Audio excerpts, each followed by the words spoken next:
mikrokvalifikācijas kurs manā ieskatā, un tā kā mēs pārstāvam sociālās zinātnes, man liekas, tas ir tas formāts, kādā vispār cilvēki šobrīd ir sākuši mācīties, un izskatās, ka visa izglītības sistēma patiesībā sakot lēnā garā uz tādu arī pāries.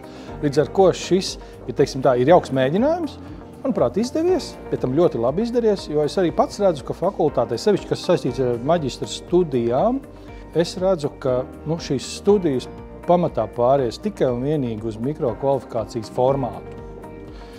Vai tā būs ar bakalauriem? Mans minējums, ka nē. Tur šis formāts varbūt nav tik dzīvotspējīgs, bet tādiem nedaudz dzīves pieredzējušākiem cilvēkiem, manuprāt, tas ir tas pareizākais.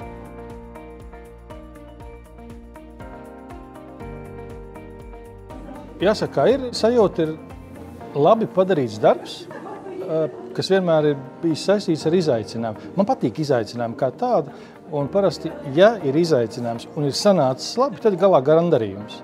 Vai tu esi pirmais, otrais vai trešais, varbūt tas nav tik svarīgi, drīzāk tas, ko tu esi izdarījis un kā jūtās cilvēki.